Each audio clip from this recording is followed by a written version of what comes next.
Assalamualaikum warahmatullahi taala wabarakatuh. Bismillahirrahmanirrahim. Alhamdulillahirabbil alamin. Wassalatu wassalamu ala asrafil anbiya wal mursalin. Sayyidina wa habibina wa syafiina wa maulana Muhammadin wa ala alihi wa sahbihi ajma'in. Rabbana la ilma lana illa ma 'allamtana innaka antal alimul hakim.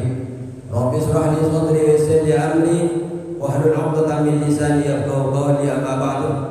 Yang kami hormati Ketua DKM Masjid Darussalam, para pengurusnya, para jamaiyahnya, aparatur daerahnya, RT dan RW-nya, Al-Mukarram, Al-Wusul Tikri, orang tua kita bersama, Bapak Hardius, alhamdulillah baru kelihatan.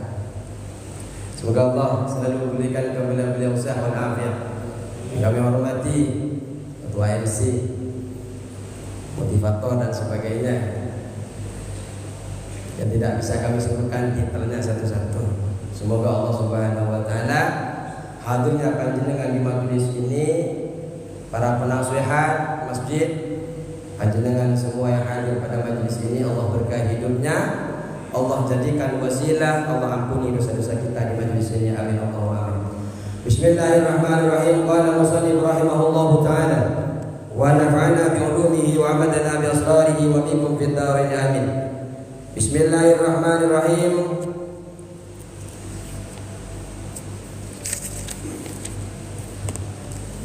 Kita akan melanjutkan nasihat yang disampaikan oleh ulama-ulama terdahulu. Semoga kita bisa mengambil manfaat dan hikmahnya. Bismillahirrahmanirrahim. Wal maqalah as-sadisah wal 20. Sekarang masuk kepada maqalah yang ke-26. Auhallahu ta'ala ya ba'dil anbiya. Allah Subhanahu wa ta'ala mewahyukan kepada sebagian para nabi alaihissalam. Apa yang diwahyukan kepada nabi? Beliau mengatakan man lakiyani. Ini adalah yang diwahyukan Allah kepada sebagian para nabi. Man lakiyani bil maut. Barang siapa yang bertemu dengan diriku, bil mauti disebabkan wafat, wa huwa yuhibbuni, akan tetapi ketemunya ini wa yuhibbuni, dia mencintaiku. Apa yang disebut dengan mencintainya Allah, mencintai kepada Allah Subhanahu wa taala? Yastaku ilayya, rindu kepadaku. Wa yarwabu fi ma 'indi min as-sawab, dan mencintai, mengharapkan di dalam sesuatu yang ada di sisiku, yaitu pahalanya Allah Subhanahu wa taala. Kalau kita wafat bertemu dengan Allah dalam keadaan cinta kepada Allah, senang terhadap pahala-pahala yang Allah berikan kepada panjenengan, adkhaltuhu jannati. Ini yang diwahyukan kepada nabinya. Kata Allah, adkhaltuhu jannati. Maka dia aku masukkan ke dalam surgaku masabiqin, beserta orang-orang yang terdahulu yang telah masuk surga. Jadi ada orang yang masuk surga itu dalam keadaan senang sekali, keadaan bahagia, mengharapkan balasan, mengharapkan pahala daripada Allah Subhanahu wa taala. Wa man laqiyani bil maut wal halu huwa yakhafuni. Barang siapa yang bertemu denganku dan dia padahal dia yakhafuni, merasa takut kepadaku, ay yakhafu adabi, merasa takut terhadap siksaku. Panjenengan wafat, panjenengan ketemu dengan Allah, tapi panjenengan wafatnya dalam keadaan takut kepada Allah Subhanahu wa taala, ajnabtuhu nari, maka tentu aku akan menjauhkan dia dari neraka. Jadi kalau jenengan wafatnya karena takut kepada Allah, Allah jauhkan dari neraka. Kalau panjenengan wafatnya tak rindu kepada Allah, Allah langsung masukkan ke dalam surga. Ya akhirnya sama-sama surga. Mau yang wafat dalam keadaan takut, yang jauh dari surga berarti jauh dari neraka, berarti masuk surga. Cuma bahasanya saja yang berbeda. Wa man lakini bil maut, barang siapa yang wafat bertemu denganku, wa huwa yastahyi minni, dalam keadaan malu bertemu denganku, bi an taqtabi nafsuhu min syai' khaufan min iqabillahi ta'ala lahu fihi, malu karena takut dari siksanya Allah Subhanahu wa taala. Jadi mengerutkan antak bido nafsu, jadi dirinya mengerut karena malu bertemu dengan Allah, takut terhadap sesungguhnya Allah. Apa yang akan Allah berikan kepada orang yang wafat dalam keadaan ini? Ansaidul hafadata, aku akan berikan dupa. Apa namanya? Malaikat-malaikat hafadhah ini akan aku memberikan dupa kepada malaikat hafadhah. Siapa malaikat hafadhah ini? Al-malaikatul ladzina katabu a'malahu, malaikat-malaikat yang menuliskan amal-amal panjenengan itu.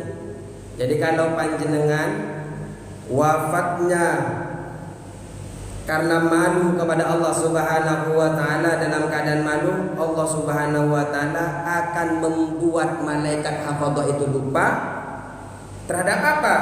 Dunubahu, terhadap dosa-dosa yang dia lakukan. Fadlan minallahi ta'ala alaih, ini merupakan karunia yang diberikan Allah Subhanahu wa taala kepadanya. Artinya panjenengan boleh wafat dalam keadaan apa saja, yang penting jangan wafat dalam keadaan di luar Islam.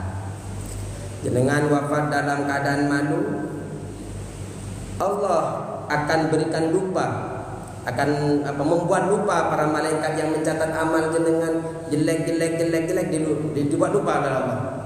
Malaikat-malaikat yang artinya Allah menghapus segala kejelekan-kejelekan yang pernah panjenengan lakukan.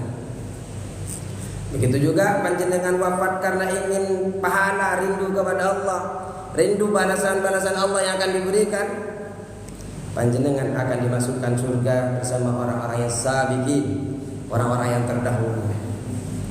Begitu juga panjenengan wafat dalam keadaan takut kepada Allah karena siksanya yang sangat pedih, maka Allah Subhanahu wa taala menjauhkan panjenengan dari nerakanya Allah yang akan menyakitkan sekali. Allahumma shalli ala Muhammad. Wal maqalatu sabi'atu wal 'ishrun, maqalah yang ke-27, an Abdullah bin Mas'ud, diceritakan daripada Abdullah bin Mas'ud. Ini nasihat ini datang daripada Abdullah bin Mas'ud radhiyallahu anhu, semoga Allah meridainya. Apa nasihat itu? Ad-dima iftaradallahu takun a'dan nas. Ad-dima iftaradallahu, tunaikanlah apa yang Allah farduhkan kepada panjenengan. Tunaikan apa yang telah Allah wajibkan kepada panjenengan. Apa aja yang diwajibkan Allah kepada kita, Pak? Salat, puasa, zakat, ini wajib kepada panjenengan. Dan perkara-perkara yang lain tunaikan. Alaika bitamam, tunaikan kepada panjenengan ini dengan sempurna. Artinya ibadahnya ibadah yang bagaimana ibadah yang sempurna, yang sesuai syariat, Pak, yang sesuai dengan aturan-aturan agama. Artinya kalau tidak sesuai aturan agama belum sempurna. Terserah panjenengan ikut manhaj yang mana, yang penting panjenengan punya hujjah, punya landasan untuk dipegang. Ketika ditanya oleh Allah, dari mana itu hukum panjenengan gunakan? Dari si A, dari si B, dari kitab ini, dari kitab itu. Artinya apa yang panjenengan lakukan dalam ibadah itu bukan keluar daripada ra'i panjenengan, bukan daripada isi kepala panjenengan, tapi betul-betul ada yang diikuti. Karena memang kita ini bukan ahli muhaddis, bukan ahli tafsir, bukan ahli fikih. Mungkin hadis 1, 2, 3 ayat, mungkin itu sudah banyak itu 3 hadis yang panjenengan hafalkan dan yang saya hafalkan. Jadi makanya perlu kita taklid kepada ulama-ulama terdahulu. Sehingga ahli sunnah wal jamaah itu ada ulama 4 yang diikuti. Yang pertama adalah Abu Hanifah, Imam Malik, Imam Syafi'i, kemudian Imam Hanbal dalam kajian fikihnya. Dalam kajian tauhidnya, akidahnya, Al-Ash'ari, Al-Maturidi. Dalam kitab tasawufnya ada Imam Ghazali, Abdul Qadir Jailani. Ini adalah ulama-ulama yang kita ikuti dalam ahli sunnah wal jamaah. Panjenengan yang mana aja, Abu Hanifah monggo, Malik monggo. Yang penting jangan sampai buat gaduh satu sama lain. Perbedaan adalah hasanah keilmuan. Jangan sampai karena berbeda itu yang harusnya hasanah baik malah menyebabkan perbedaan. Tetap jalbul masalih wa dar'ul mafasid, tetap mengedepankan kebaikan dan menjauhi keburukan. Laksanakan, tunaikan apa yang Allah wajibkan kepada panjenengan. Kalau sudah panjenengan menyempurnakan dengan sempurna apa yang diwajibkan Allah kepada panjenengan, takun a'badan nas, maka engkau akan menjadi orang yang paling banyak beribadah. Kalau sudah panjenengan menunaikan ibadah kepada Allah dengan sempurna, maka panjenengan termasuk orang yang paling banyak beribadah. Karena orang yang ibadahnya banyak tapi tidak didasari dengan ilmu, tidak sempurna dalam ibadahnya, panjenengan enggak ternilai, Pak. Nilai-nilai ibadahnya. Ini fikih, Pak. Kalau ibadah tidak sesuai fikih, tidak ternilai, tidak ada nilai. Contoh, jenengan sholat tapi tidak punya wudu, kentut ya sholat, nggak bisa sah, Pak. Karena panjenengan diantara sahnya panjenengan sholat kan harus suci daripada hadas kecil ataupun hadas besar. Sholat tapi tidak takbiratul ihram, tidak sah, Pak. Fikih tidak sah, beda dengan tasawuf. Selagi mau tahajud, beda. Ya sah enggak fikih.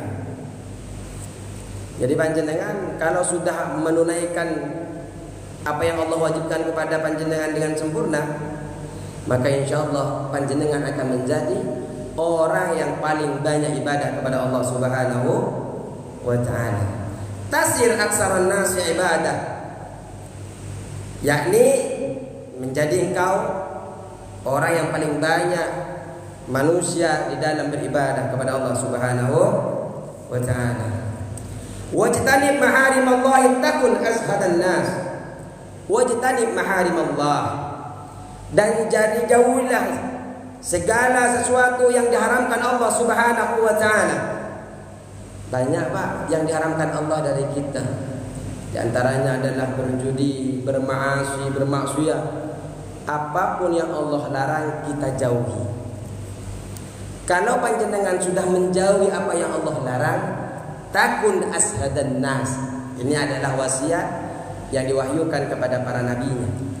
Takun ashadan nas, tentu engkau akan menjadi orang yang paling suhudnya manusia.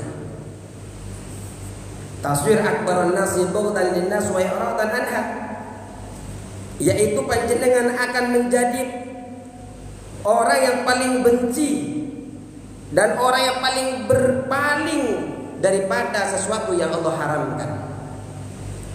Kalau panjenengan suka menjauhi sesuatu yang haram, mestinya jenengan insyaallah Allah akan jadikan geraknya panjenengan orang yang tidak suka terhadap sesuatu yang berbau maksiat. Warda bima qasamallahu laka, dan panjenengan relalah, ridhalah dengan sesuatu yang Allah berikan, yang telah Allah berikan kepada panjenengan. Minar rizki, dari rizki. Rizki itu bukan hanya duit, Pak. Kesehatan, kehidupan, keluarga, ini rezeki. Artinya apapun yang Allah tentukan kepada panjenengan, ridhalah, terimalah. Jangan berkeluh kesah terutama kepada orang lain. Jangan mengadukan urusan-urusan itu kepada orang lain. Adukan itu semua kepada Allah Subhanahu wa ta'ala. Kalau panjenengan sudah ridha dari rezeki yang telah Allah berikan kepada panjenengan, takun aunan nas, maka panjenengan akan menjadi orang yang paling kaya di sisi manusia. Ai tasil aksaron nasi mala, maka panjenengan insyaallah akan menjadi orang yang banyak hartanya. Kalau panjenengan ridha terhadap segala sesuatu yang Allah berikan kepada panjenengan. Allah bagikan A, Allah bagikan B, banyak atau kecil ridha, terus terima, terus disyukuri, terus alhamdulillah, terus. Wal maqalatu saminatu wal isrun, dan makalah yang ke-28 an Salihil Marqadi, dari Salih Al-Marqadi radhiyallahu anhu, semoga Allah meridainya, annahu, bahwasanya Al-Marqadi ini, Salih ini, marra bi ba'did diyar, berjalan di sebagian desa, sebagian kampung. Dia lewat di sebuah kampung. Kalau kita sekarang ini lewat di Tambun, lewat di Cibitung, kemudian beliau ini faqala. Kalau biasanya kita lewat di suatu kampung sepi, ramai, biasanya kan bilang, wah di sini ramai, wah di sini sepi. Nah, biasanya seperti itu, Pak. Kemudian Saleh ini lewat di satu kampung, faqala, beliau ini berkata, bergumam, ya diyar, aina ahluki, wahai kampung, di mana penghunimu? Aina mu'nisuki, yakni di mana orang-orang yang tinggal atau orang-orang yang menenangkanmu,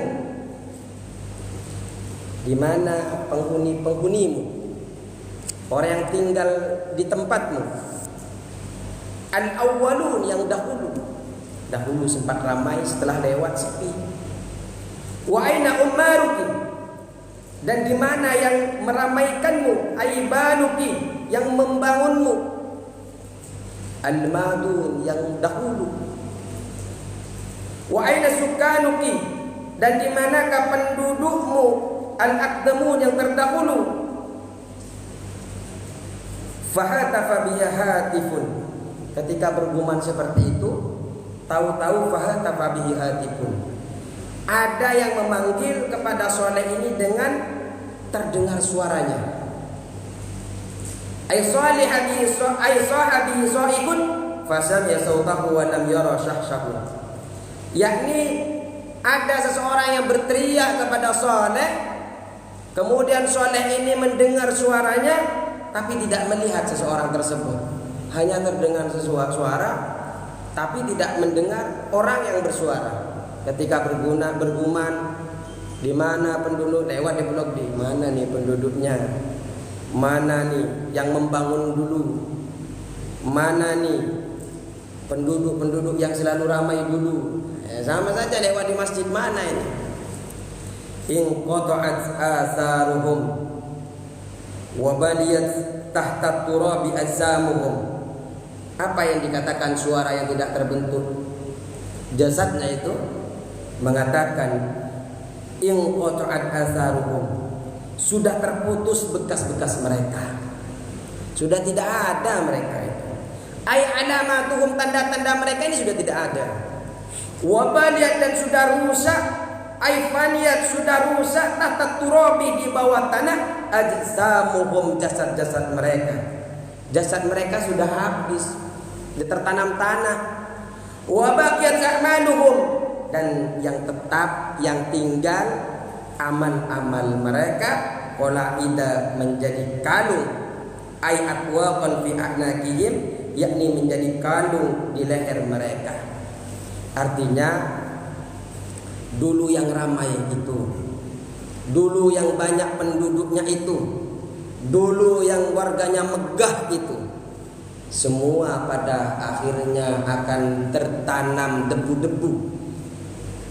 Tulang belulangnya akan tertanam di bawah tanah, tapi yang tertinggal hanya amal-amal mereka yang akan berkalung di leher mereka.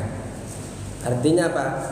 Apapun yang panjenengan perbuat di suatu tempat itu, pada akhirnya panjenengan akan meninggalkannya. Yang akan tertinggal hanyalah amal-amal panjenengan. Maka karena ini adalah amal yang akan tertinggal, maka mulai sekarang mari perbanyak amal-amal yang soleh, karena amal yang soleh itu yang akan selalu menemani kita sampai akhirat nanti. Allahumma shalli ala Muhammad.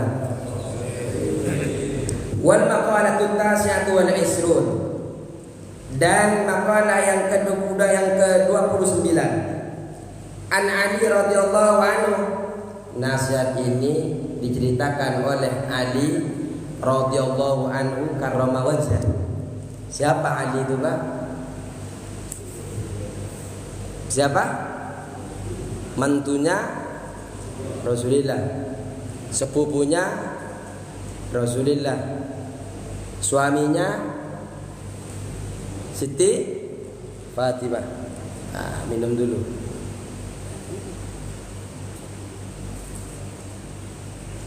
Bismillahirrahmanirrahim.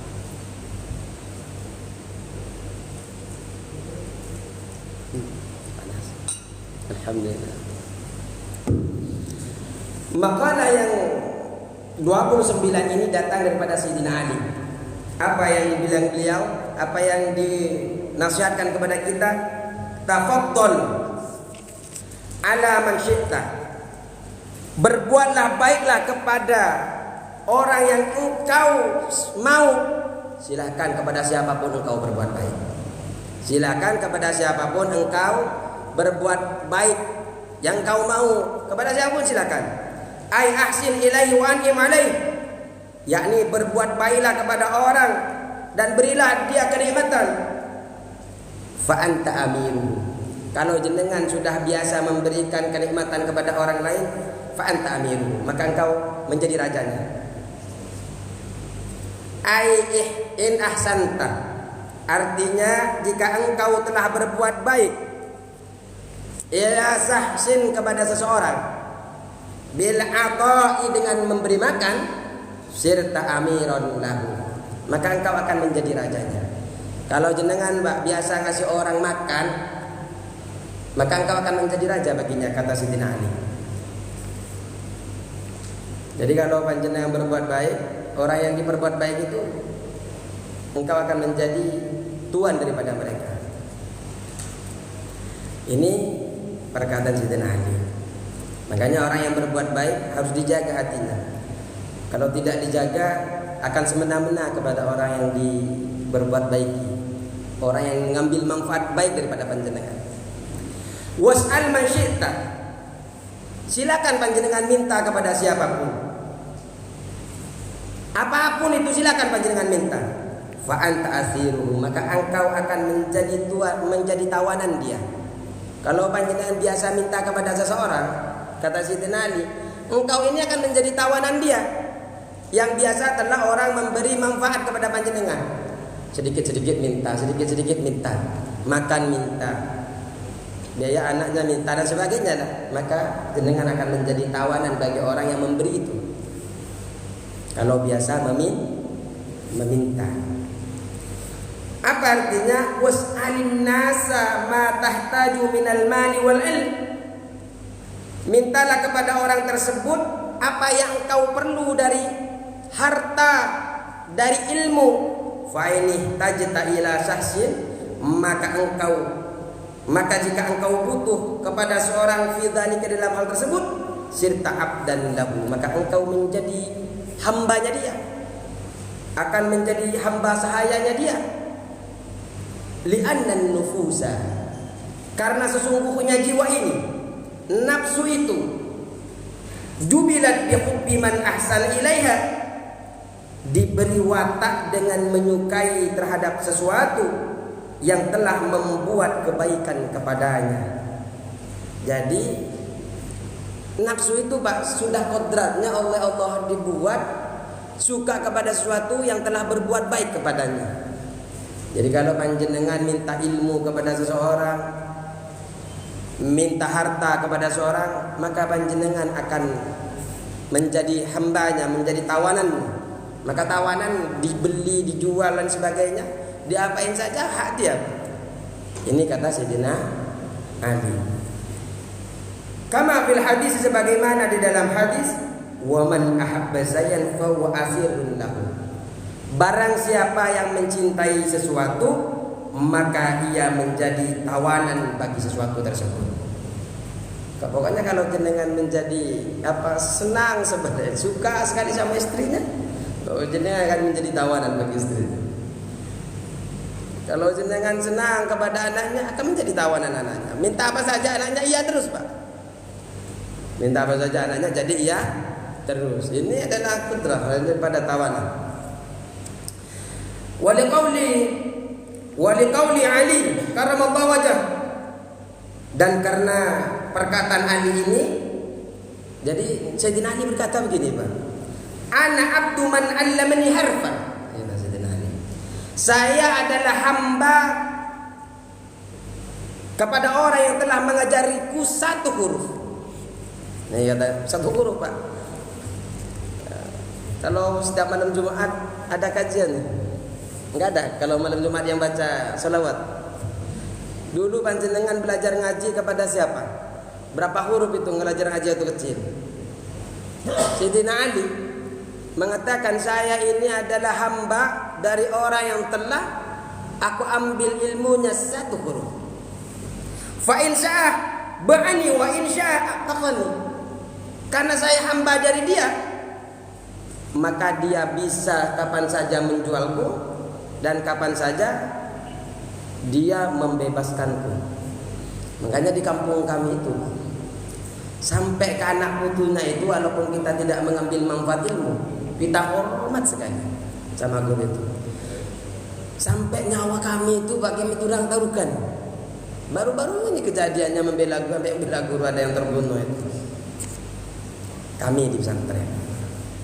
Kenapa? Karena ini mengambil pendapat Sayyidina Ali. Ana abdu man 'allamani harfan fa in sya'a ba'ani wa in sya'a taqani. Wastawni amman syi'ta fa innaka nadhiruhu. Dan mengambillah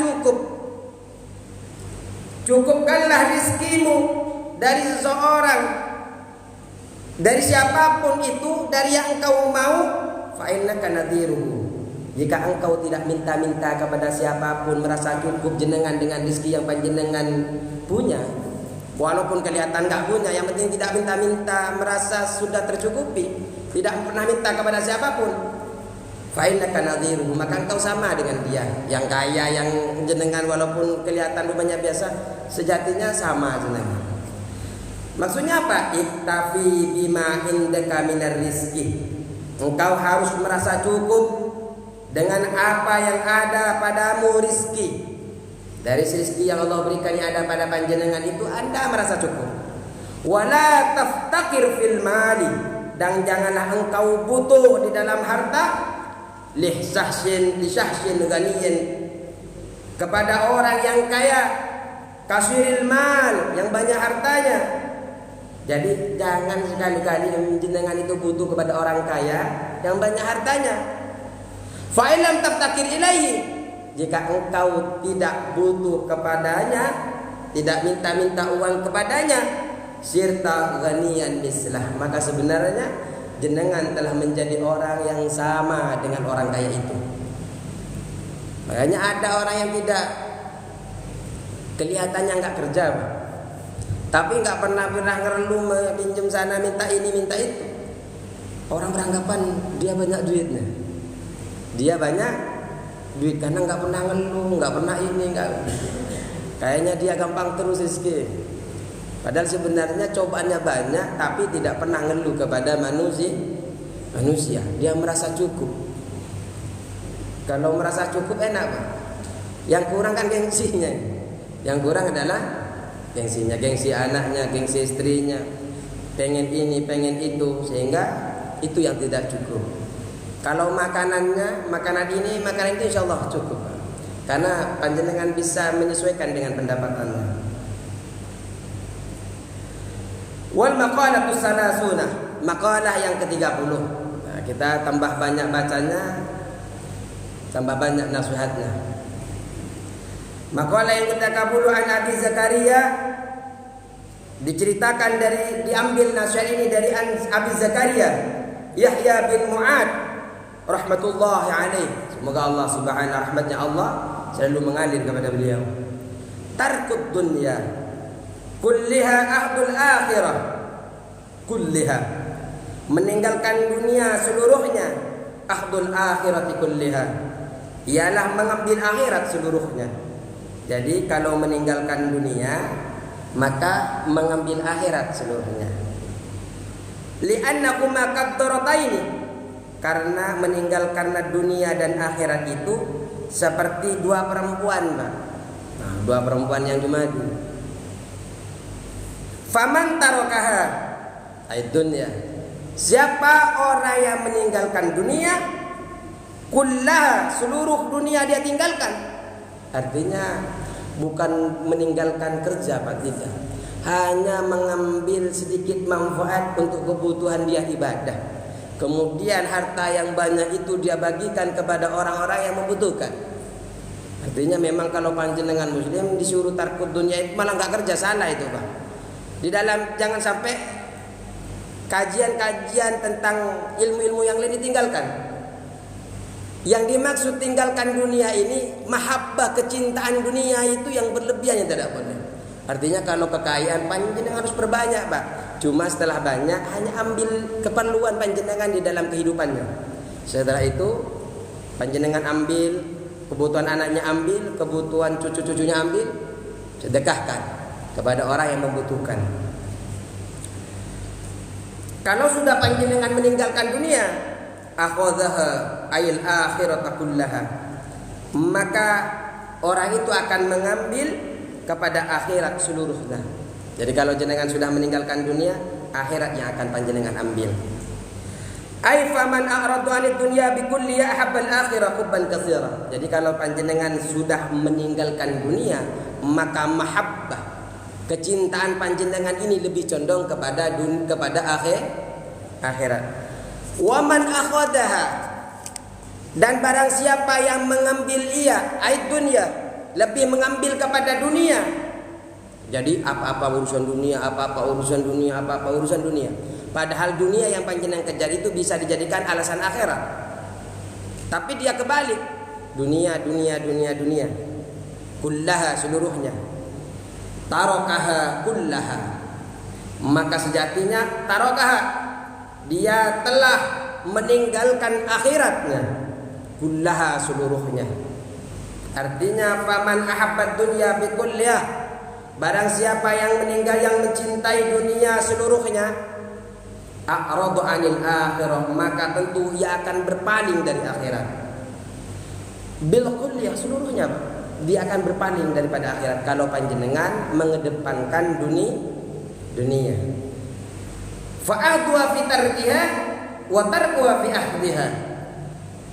Kalau panjenengan mengambil dunia, maka sejatinya fa'ahduha fi tarkiha, maka mengambil akhirat di dalam meninggalkan dunia tersebut. Fahubbul akhirati sababul i'radi 'anid dunya, yakni maka mencintai akhirat ini adalah sabab berpaling dari dunia.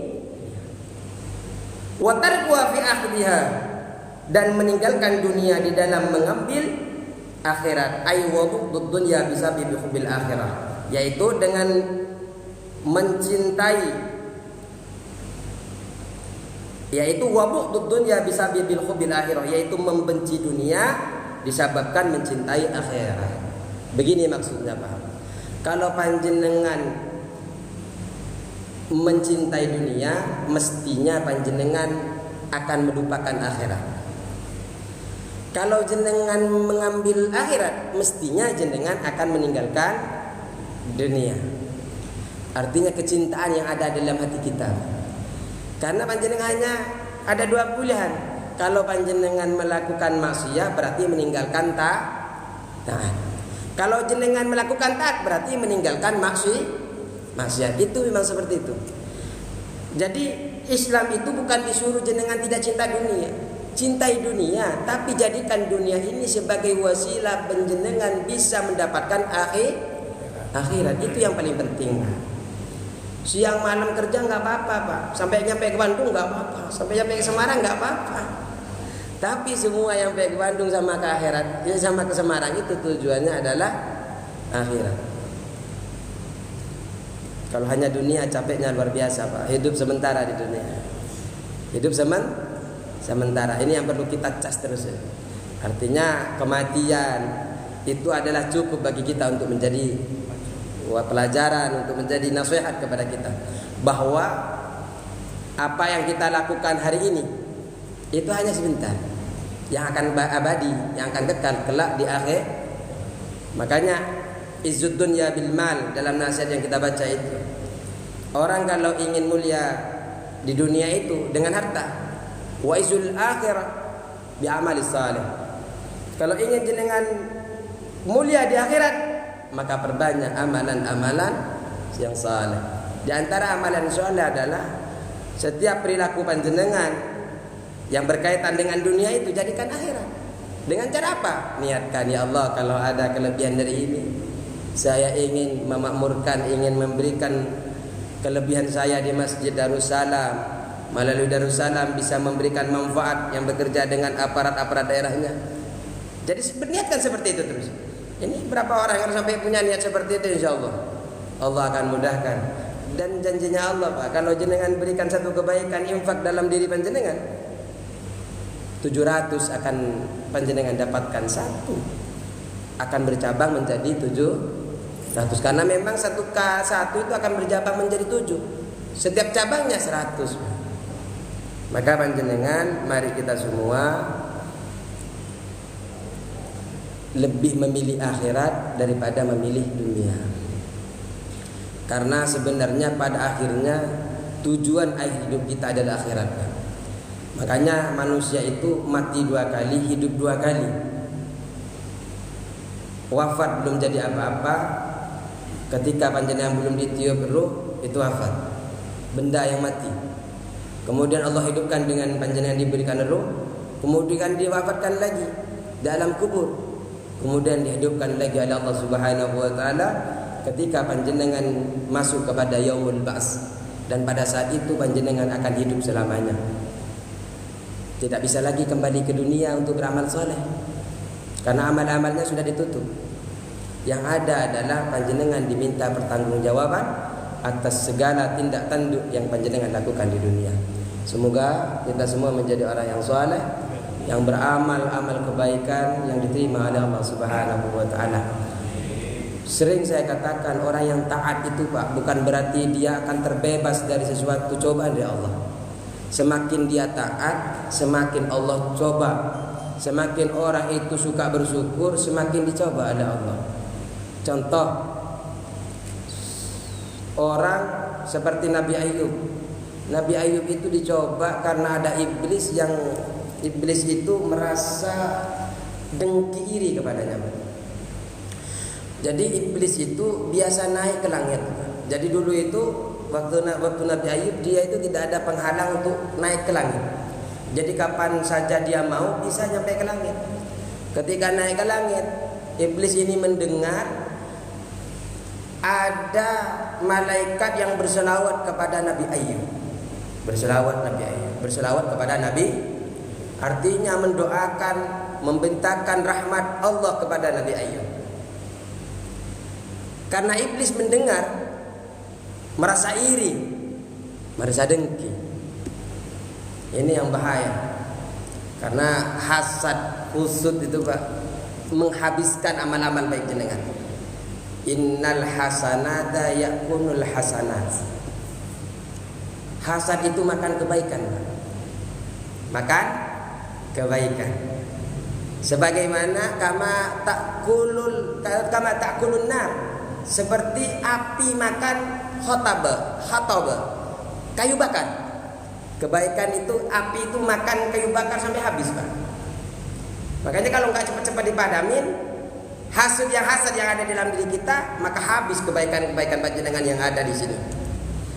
Nah, ketika dia mendengar malaikat ini berselawat kepada Nabi Ayub, dia memohon kepada Allah, ya Allah, saya tahu kepada hambamu yang namanya Ayub itu orang yang rajin bersyukur, orang yang rajin taat. Tapi saya yakin, ya Allah, kalau engkau ambil kenikmatan itu, artinya kenikmatan yang telah Allah berikan kepada Nabi Ayub, dia tidak akan lagi, Nabi Ayub itu akan bersyukur kepada Allah, tidak akan lagi taat kepada Allah. Jadi oleh Allah Subhanahu wa taala, ya udah, kalau mau coba silakan. Akhirnya apa yang diminta duluan? Ya udah, pasrahkan ya Allah hartanya. Hartanya dipasrahkan. Ya udah, saya pasrahkan hartanya.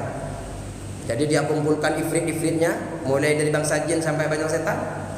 Kemudian setelah dikumpulkan, dibakar itu lahan-lahan kekayaan kambingnya semua dibakar. Dibakar sama penjaga-penjaganya lagi, sama pekerja-pekerjanya dibakar. Setelah dibakar, ngasih kabar ke Nabi Ayub, Ayub, hartamu sudah habis dibakar sama penjaganya juga, terbakar semua. Apa yang dikatakan Nabi Ayub? Alhamdulillah, Allah yang ngasih dan Allah pun yang ngambil. Artinya tetap dia bersyukur kepada Allah dan tetap taat kepada. Tidak berhenti di situ setan, Pak. Iblis tidak berhenti di situ. Oh, ternyata diambil hartanya kok masih kuat. Kemudian dicoba dengan anaknya. Punya anak, Pak, kasih saya penuh.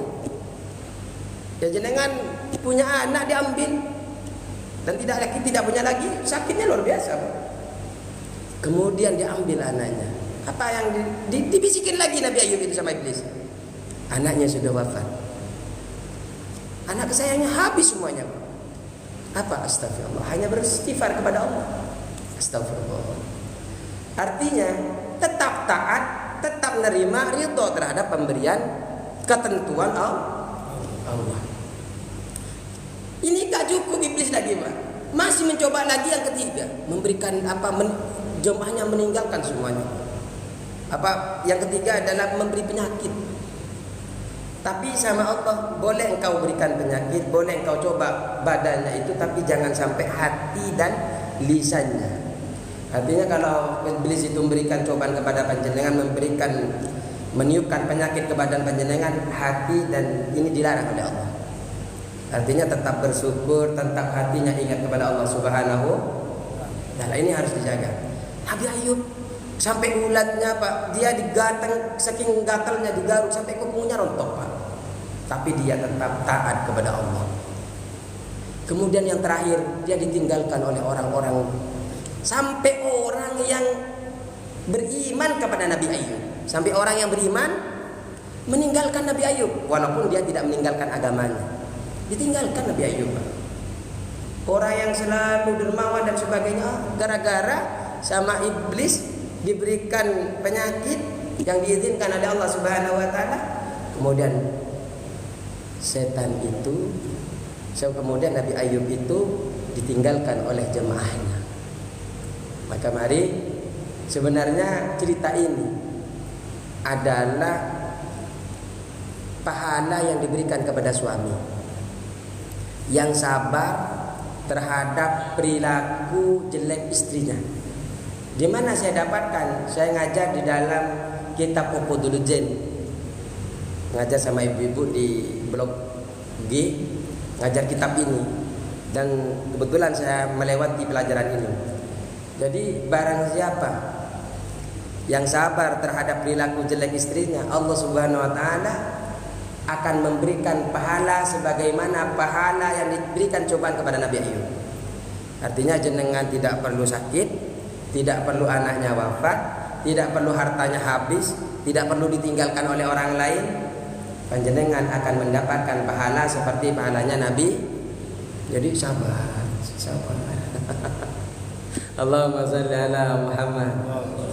Tapi walaupun sabar, tetap berikan pelajaran, ajarkan istrinya dengan baik. Karena itu merupakan kewajiban panjenengan. Cukup sekian Pak ya, semoga berkah selalu.